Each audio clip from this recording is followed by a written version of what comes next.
երկրի ներքին գործերի մեջ խառնելու շատ ցցուն վառ օրինակներ ենք մենք տեսնում։ Հասկանում Խանդանյան, որ հիբրիդային պատերազմ ասած Հայաստանի դեմ որ իրականացում է, դուք դիտարկում եք իշխանությունը նկատի ունեմ, միայն Ռուսաստանի։ Ոչ, հիբրիդային հարձակումները ոչ միայն Հայաստանի դրսից են լինում, այլ նաև Հայաստանի ներսից են այդ հիբրիդային հարձակումների ենթարկվում Հայաստանի ժողովրդավարությունը եւ իշխանության մասին խոսքը չէ, Հայաստանի պետության եւ ժողովրդավարության մասին է, օրինակ որոշ լրատվամիջոցների վերնագրեր որ կարդում ենք, դա բավարար պատկեր է ցույց տալիս ապատեղեկատվության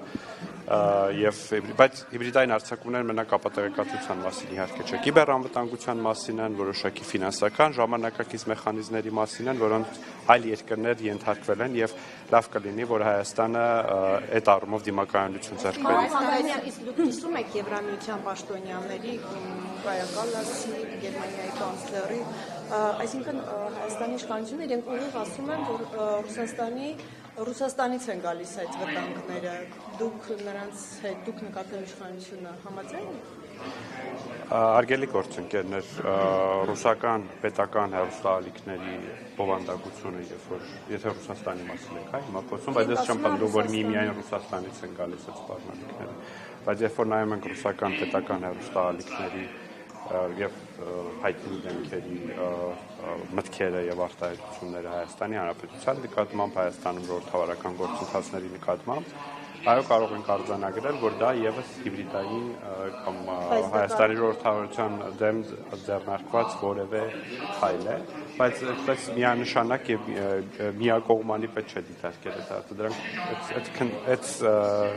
խնդիրները տարբեր կողմերից կարող են այդ թվում եւ երկրի ներսից։ Հիմա դրսից մարդիկ եք բերում, ասում են, որպեսզի պայքարեք ընդդիմության դեմ։ Ես բավականին երկար ժամանակ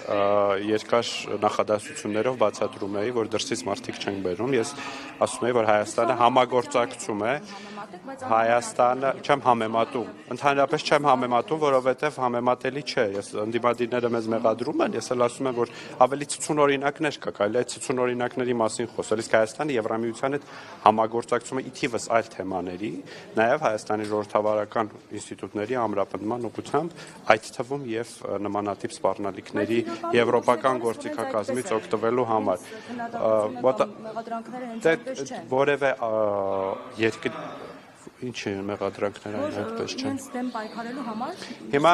ընդդիմությունը նաև մեղադրում է Եվրոպական միության դիտորդական առաքելությունը Հայաստանում տեղակայել։ Չէ, բայց դա շատ նման հարց է, որովհետև Հայաստանը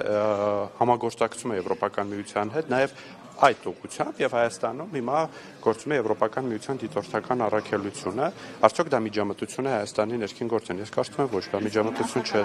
Երբ որ պահանջվում է այդ ամեն ինչ համար, Հայաստանը իր ռեսուրսներով, ֆինանսական ներուժով չի կարող պայքարել, որ միջոցները Խոսքը ֆինանսական ռեսուրսների մասին չէ միայն, խոսքը մեթոդաբանության եւ գործիքակազմի մասին։ Իհարկե։ Հիմա ինչ մեթոդաբանությունը որտեղ է գնում, ինչ ուղղությամբ են, այսինքն ինչպես է պայքարը լինելու գործիքակազմը որն է։ Ես ճիշտ ասած այդ գործիքակազմի մասնագետ չեմ, բայց ապատեղեկատվության դեմ ինչպես են պայքարում։ Ավելի օրինակ մեկ օրինակ ասեմ, ստրատեգիական ռազմավարական հաղորդակցությանը ավելի լավացնելով պետական մարմինների, տարբեր կառույցների, լրատվամիջոցներին աջակցելով, որպեսզի լրատվամիջոցները ավելի դիմակայուն լինեն նման հարցակ, որտեղ լրատվամիջոցները եւս չէ, հարցակվում են դիմակայություն նշանակում է պրոարմենիան քաղաքականություն։ Ոչ, նշանակում է, որ դիմակայունություն նշանակում է, որ ժողովրդավարությունը այդ սպառնալիքներից չի ընկրկում եւ ժողովրդավարական ինստիտուտ, մենք տեսել ենք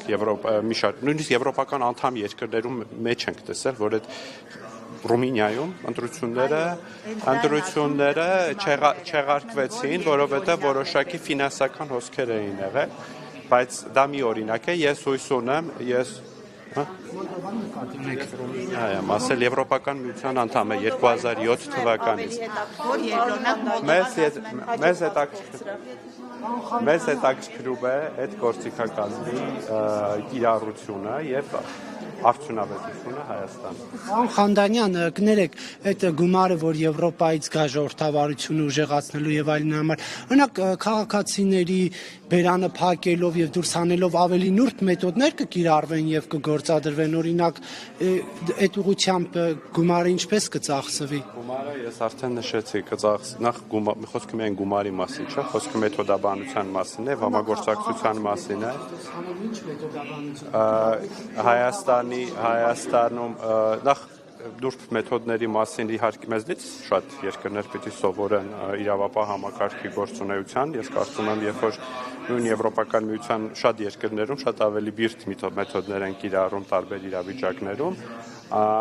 այնուամենայնիվ Հայաստանը նաև տարբեր ոլորտներում, այդ թվում եւ իրավապահ համակարգի կարողությունների զարգացման տեսանկյունից համագործակցում է տարբեր գործընկեր երկրների։